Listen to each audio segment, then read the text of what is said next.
मेरा नाम समीर है। मैं पंजाब में एक बड़े से बंगले में रहता हूँ। मैं उन बच्चों में शामिल था जो मुंह में सोने का चम्मच लेकर पैदा होते हैं। मैंने अपने घर में दुनिया की हर ऐश देखे थे। घर का इकलौता वारिस होने की वजह से सब मुझ पर अपनी जान छिड़कते थे। मैं भी सबसे खूब लाड उठवाता था। मुझे किसी भी काम पर कभी रोक टोक का सामना नहीं करना पड़ा। जैसे जैसे मैं बड़ा होता गया मुझे खुद में बदलाव महसूस होता गया। मैं सिर्फ अपनी मानता और मनवाता और सुनता था। घर वाले मुझे कुछ भी नहीं कहते थे, जिस वजह से मुझे मज़े ऐश मिले। रातों को अक्सर घर देर से आता था, दोस्तों के साथ घूमता फिरता था। उसके बाद मैंने लड़कियों से भी दोस्तियां करनी शुरू कर दी। वजह ये थी कि मेरे दोस्त ऐसे थे, इंसान जैसी संगत इख्तियार करता है वैसा ही बन जाता है। मेरे साथ भी ऐसा ही हुआ था, इसलिए मैं भी अपने दोस्तों जैसा हो गया। आए दिन मैं नई लड़कियों से दोस्तियां करता। मुझे अब उस काम में मज़ा आने लगा और तसल्ली मिलती थी लड़कियों से दोस्ती करके। मैं वक्त गुजारा करता था और फिर उन्हें छोड़ देता था। नई नई गर्लफ्रेंड बना लेता था और कुछ अरसे बाद उसे भी छोड़ देता। मुझे सच कहो तो किसी से मोहब्बत नहीं हो पाई। ऐसे ही मैं 23 साल का हो गया था। मैं अपनी पढ़ाई मुकम्मल कर चुका था। कभी कभी पापा अपने साथ मुझे ऑफिस भी ले जाते थे ताकि काम सीख सकूं, लेकिन मुझे इस काम में कोई ख़ास दिलचस्पी नहीं थी। लेकिन पापा की खातिर चला जाता था। अब मेरी माँ को मेरे रिश्ते की फ़िक्र सताने लगी। उन्होंने बहुत से रिश्ते तलाश करने शुरू कर दिए, लेकिन मेरे लिए कोई रिश्ता ही नहीं मिल रहा था। 6 महीने इसी में गुजर गए। कभी रिश्ता हो जाता लेकिन फिर टूट जाता। माँ बहुत परेशान थी। एक दिन मुझे कहने लगी, बेटा यहाँ आओ। वे मुझे कमरे में ले गई और एक लिफाफा खोलते हुए कहने लगी, ये देखो, ये 10 पर्चियाँ हैं जिसमें बाबा ने कुछ खास अल्फाज लिखे हैं और मुझे दिए हैं। उनका कहना था अगर इसे नदी में बहाया जाए तो लड़के को बहुत जल्दी अच्छा रिश्ता मिल जाएगा और इसकी ज़िंदगी में बड़ी अच्छी लड़की आ जाएगी और औलाद भी बहुत जल्दी हो जाएगी। माँ की बात सुनकर मैं उन्हें देखने लगा और फिर उस पर्चियों को देखने लगा जिसको काफ़ी मर्तबा फोल्ड किया गया था। मेरी माँ और दादी वगैरह बड़े बुज़ुर्गों पर बहुत यकीन रखती थी, जबकि मेरे ख़ानदान के आदमी ऐसे नहीं थे। माँ ने मुझे अपनी कसम देते हुए कहा कि तुम्हारे पापा को इस बारे में पता नहीं चलना चाहिए। फिर एक पर्ची थमा कर कहने लगी, इस पर्ची को करीब वाली नदी में बहाओ और दुआ भी करना अपने लिए। लगातार 10 दिन ये अमल करना है। मैं माँ की ये फालतू की बातें मनाना नहीं चाहता था, लेकिन अपनी कसम देकर उन्होंने मुझे मजबूर कर दिया। मैं एक पर्ची लेकर घर से बाहर चला गया और करीब वाली नदी में जाकर उसे फेंक दिया। लेकिन मुझे पूरा यकीन था ये सब झूठ है और उसका कोई असर वगैरह नहीं होगा। खैर, इस तरह वक्त गुजरता रहा और मैं 26 साल का हो गया। मैं आज भी उस वक्त को सोचता तो कोई तकलीफ़ होती है। 3 साल पहले जो हुआ मैं उसे भुला नहीं सकता। माँ ने मेरी शादी के लिए लड़की तलाश कर ली थी। मुझे इस सब में कोई दिलचस्पी नहीं थी, लेकिन माँ और घर वालों के कहने पर मुझे शादी करनी पड़ी। आज मेरी शादी थी। हम बारात लेकर बैंक्वेट हॉल में पहुँचे। शादी हो गई और रुखसती भी हो गई। मुझे लड़की बिल्कुल पसंद नहीं थी और सोच लिया था कि उसको भी अपनी बीवी नहीं बनाऊंगा। यूँ शादी की रात ही मैंने उससे कह दिया कि मैं तुम्हें अपनी बीवी नहीं मानता। अगर तुमने किसी को कुछ बताया तो मैं तलाक दे दूंगा। मैं अपने कमरे से दूसरे कमरे में सोने के लिए चला गया। मेरी बीवी का दिल टूट चुका था।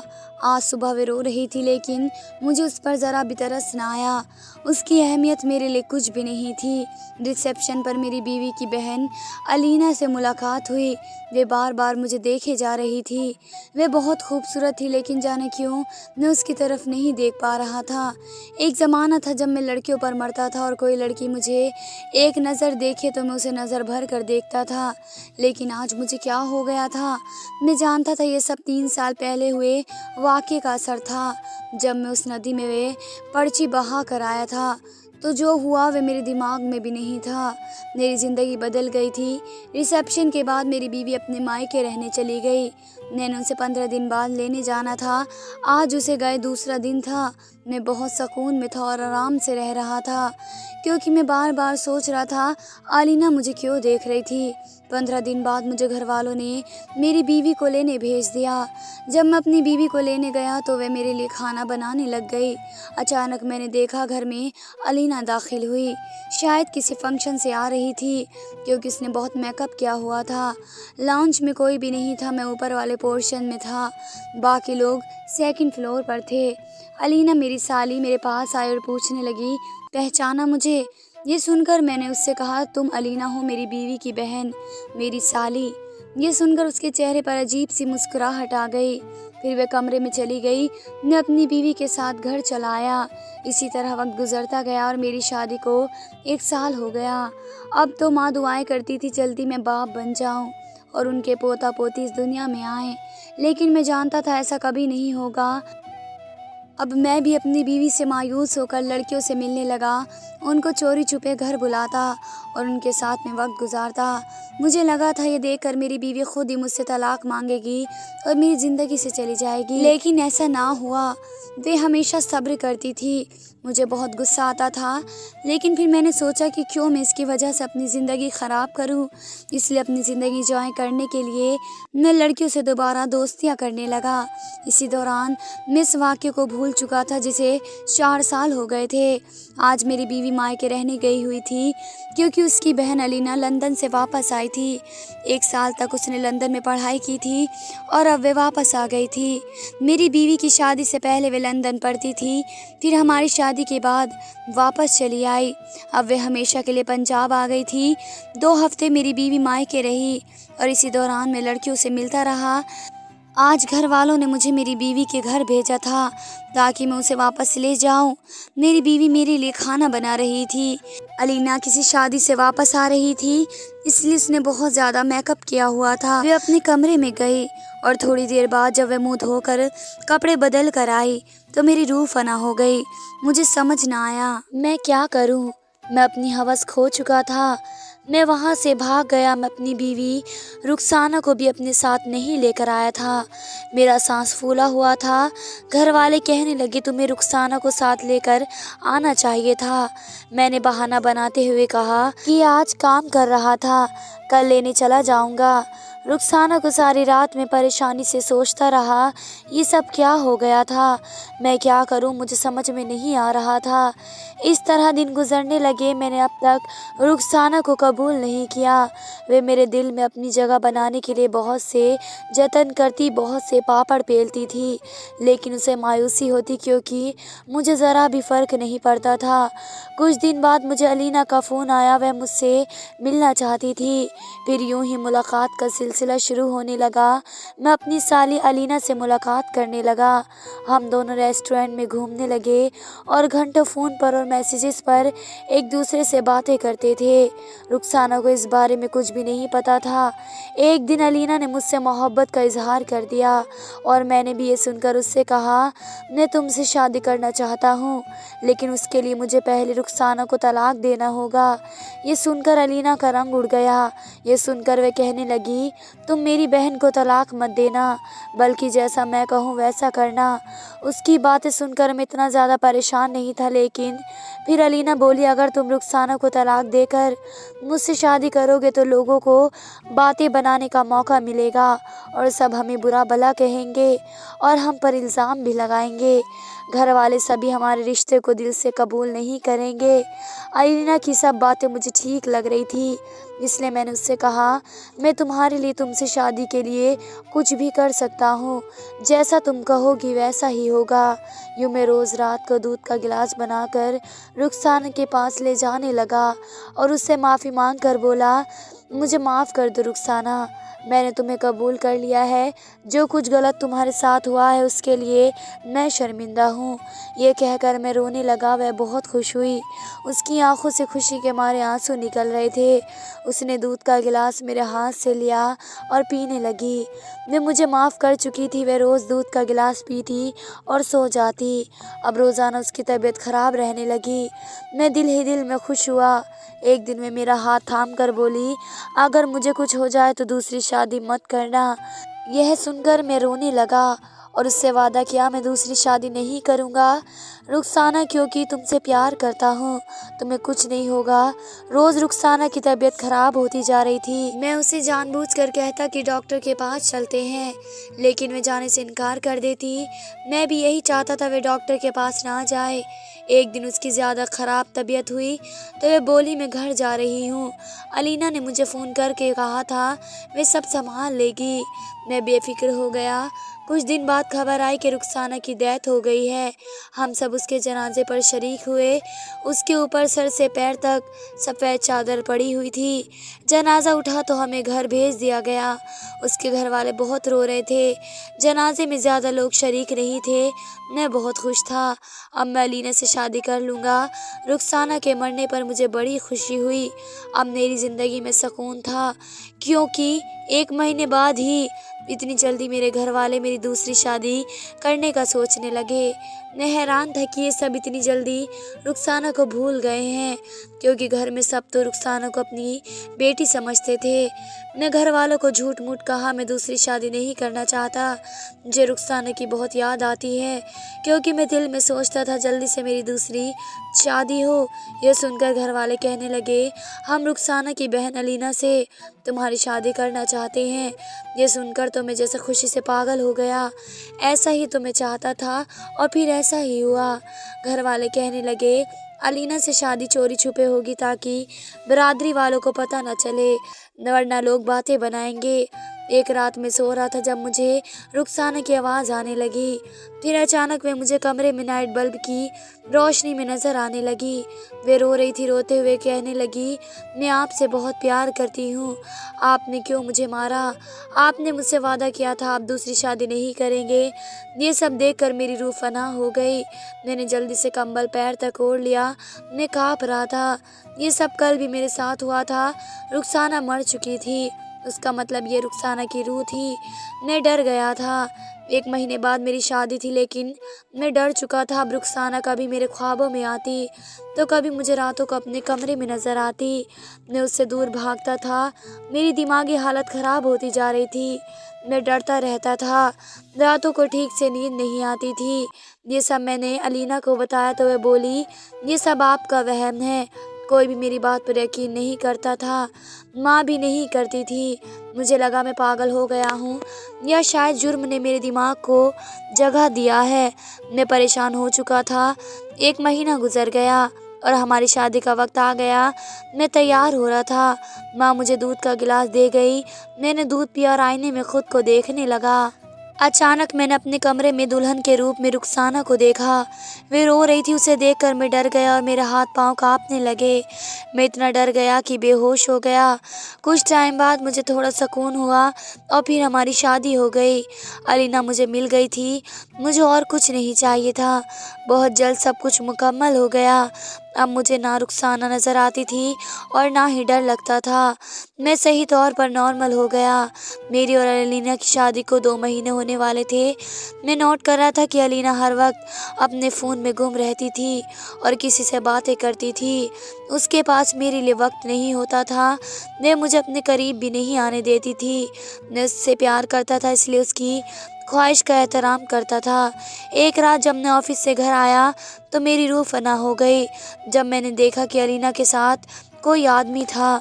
मुझे देखकर वे कमरे के दूसरे दरवाजे से, जो लॉन की तरफ जाता था, वहाँ से निकल गया। मुझे गुस्सा आ गया। मैंने अलीना से पूछा वे कौन था। ये सुनकर वे बोली मेरा दोस्त था। मैं दंग रह गया। अलीना ऐसी होगी मैंने सोचा तक न था। उसके बाद अलीना की असलियत मुझ पर खुल गई। उसके बहुत से बॉयफ्रेंड थे जो आए दिन घर आते रहते थे। मैं बहुत से लड़कों से मिलती थी। मैं जब अलीना को उन कामों से मना करता तो वह कहती कि तुम्हारा राज सबको बता दूंगी, मेरे पास सबूत भी हैं। उसकी बात सुनकर मेरी रूह फना हो गई। मैं नहीं चाहता था राज सामने आए। इसलिए अलीना से कुछ नहीं कहता था। मुझे मालूम हो चुका था मेरे साथ क्या हो रहा है। मैं भी तो ऐसा ही था। मैंने भी तो ऐसा ही किया था, लड़कियों से दोस्तियाँ करता था, उनसे मिलता था, उनसे बातें करता था। रुखसाना से शादी के बाद भी मैंने ऐसा ही किया। रुखसाना बहुत अच्छी थी, वह अलीना जैसी नहीं थी। काश मैं वे सब ना करता तो रुखसाना आज मेरे साथ होती और उसे अपनी बीवी कबूल कर लेता। रुखसाना को कबूल भी मैंने अलीना की वजह से नहीं किया। मुझे कुछ साल पहले की वह बात याद आने लगी जब माँ ने मुझे तीसरी दिन तावीज़ देकर भेजा था तो मेरी मुलाकात एक लड़की से इत्तेफाक से हुई। उसने अपना नाम मुझे शबाना बताया। उससे मेरी दोस्ती हो गई और मेरी गर्लफ्रेंड बन गई। हम रोज़ ना एक दूसरे से बातें करते और कभी कभी मुलाकात करते। शबाना के अलावा मेरी और भी बहुत सी दोस्त थी, लेकिन मेरे ये सब शबाना से छुपा रखा था। जब शबाना को मेरी असलियत पता चली तो वह मुझे छोड़कर चली गई और फिर मुझसे कभी मिलने नहीं आई। उसके जाने के बाद मुझे एहसास हुआ मैं तो शबाना से सच्चे दिल से मोहब्बत करता हूँ और पहली मर्तबा मुझे मोहब्बत हुई थी। यूँ मैंने सब लड़कियों को छोड़ दिया और सिर्फ शबाना के बारे में सोचने लगा। फिर रुखसाना से शादी के बाद मैंने दोबारा लड़कियों से दोस्ती करना शुरू कर दिया क्योंकि मैं आदत से मजबूर था। जब मेरी शादी रुखसाना से हुई तो मैं अलीना को पहचान नहीं पाया। जब अलीना लंदन से पढ़कर वापस आई और मैंने उसे बगैर मेकअप के देखा तो पता चला वे शबाना ही थी जिसे मैं मोहब्बत करता था। शबाना के दो नाम थे लेकिन मैं उसे शबाना के नाम से ही जानता था। मुझे मेरी मोहब्बत मिल गई थी, मैं खुश था, मगर अब रुखसाना को रास्ते से हटाना था। मैं उसे तलाक देना चाहता था लेकिन अलीना ने कहा रुखसाना को जहर दे दो ताकि बिरादरी वाले बातें ना बनाए। मैं खुश था, अलीना मुझसे आज भी मोहब्बत करती थी। अलीना के कहने पर मैंने रुखसाना को जहर दे दिया और अब वही मुझे ब्लैकमेल कर रही थी कि सबको मेरा राज बता देगी। वह राज मुझसे कहती अगर तुमने मुझे किसी से यानी लड़कों से मिलने से रोका तो मैं घर वालों को तुम्हारी बारे में बातें बता दूंगी। मैं तंग आ चुका था। मैंने सोच लिया था कि आज अलीना को मैं मार डालूंगा। एक तो मेरी गैरत जाग उठी थी और दूसरा अलीना के पास मेरा राज भी था। मैं नहीं चाहता था किसी को इस बारे में पता चले और लोग मुझ पर बुरा भला कहें। मैं कमरे में आया, सब सो रहे थे, अलीना भी सो रही थी। मैंने अलीना के ऊपर कंबल हटाया ताकि उसका गला घोट कर उसे मार डालूं ताकि राज दफन हो जाए और मेरी इज्जत बची रहे। लेकिन ये देखकर मेरी जान निकल गई कि वहाँ तो रुखसाना लेटी हुई थी। मेरी बीवी, ये मेरा वहम नहीं हो सकता, ये वाकई में रुखसाना थी। तभी लोन वाले दरवाजे से अलीना भी आ गई और रुखसाना के साथ जाकर बैठ गई।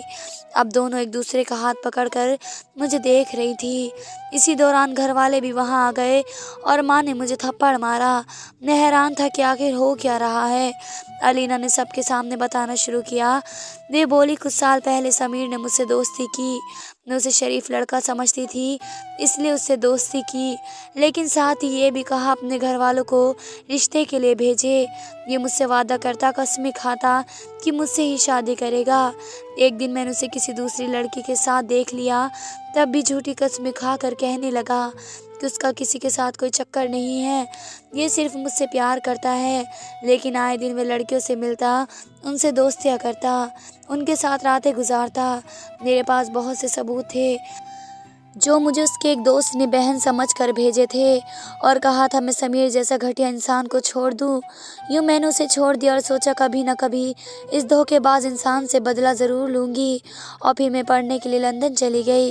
पढ़ाई में इतना मग्न हुई कुछ पता न चला। फिर रुखसाना की शादी का पता चला तो मैं दंग रह गई कि उसकी शादी तो समीर से हो रही है। मैंने रुखसाना को समीर के बारे में बताया और कहा ये शादी मत करना, लेकिन रुखसाना को अपने माँ बाप की इज्जत प्यारी थी इसलिए उसने शादी कर ली। मुझे लगा शायद रुखसाना समीर को बदल देगी, लेकिन ऐसा ना हुआ। बिना बदला यूँ मैंने एक प्लान बनाकर किसी तरह तुमसे अपना बदला लिया। और रुखसाना मेरी सगी बहन नहीं थी। मेरे पापा ने दूसरी शादी रुखसाना की माँ से की थी और रुखसाना के माँ बाप कोई और थे और मेरे कोई और। रुखसाना की माँ ने मेरे पापा से दूसरी शादी की थी। हम दोनों सगी बहनें नहीं थे, लेकिन आपस में सगी बहनों से बढ़कर प्यार था। पापा भी मुझसे प्यार करते थे और फिर हमने ही तुम्हारी असलियत सबूत के साथ घर वालों को दिखाई और तुमसे बदला लेने और सबक सिखाने का सोचा। मैंने समीर को टेस्ट करने के लिए कहा कि रुखसाना को जहर दे दे। मुझे लगा वह इनकार कर देगा, लेकिन समीर मान गया। ये समझता था रोज़ ना रुखसाना के दूध में जहर डाल कर देता है, लेकिन ऐसा बिल्कुल नहीं था। ये सब प्लान था हमारा। हम सब ने यही शो करवाया कि रुखसाना मर गई है। तुम्हारे माँ बाप भी इस प्लान का हिस्सा हैं और उन्हें ये जानकर शर्म आई थी कि उनका बेटा किस कदर जलील इंसान है। तुम्हें इस तकलीफ़ का एहसास दिलाने के लिए जो पहले मुझे तुम्हें दूसरी लड़कियों के साथ देखकर होती थी, इसका एहसास दिलाने के लिए मैं अपने ही भाइयों को फेस बदल कर घर बुलवाती और उनसे ही फ़ोन पर बातें करती। अलीना की बात सुनकर मेरे पैरों तले ज़मीन निकल गई। मैंने सोचा भी नहीं था ऐसा हो सकता है। घर वाले और बिरादरी वाले मुझ पर थू थू करने लगे। अलीना और रुखसाना से मैंने बहुत माफ़िया मांगी, लेकिन उन्होंने मुझसे तलाक ले ली। मैं अलीना से प्यार करता था, इसलिए मुझे ये सब बर्दाश्त ना हुआ। गम से मैं बीमार रहने लगा। घर वाले भी मुझसे अब दूर दूर रहने लगे। उन्होंने मुझे घर से निकाल दिया। वे कहते थे हमने तुम्हारी ये तरबियत नहीं की थी। मैं तन्हा रह गया। मुझे इन तमाम लड़कियों की बदुआ लग गई थी जिनके साथ मैंने धोखा किया। काश मैं उन लड़कियों के साथ बुरा ना करता और ना ही किसी से नाजायज़ ताल्लुकात रखता। काश मैं अच्छा इंसान होता कि सब आज मुझे पहले की तरह प्यार करते और मेरी ज़िंदगी में खुशियाँ होती। लेकिन अफसोस, वक्त हाथ से गुज़र गया और आज मेरी किस्मत में बस मेरे लिए ज़िल्लत और रुसवाई थी। मैं किसी को मुँह दिखाने के लायक नहीं रहा।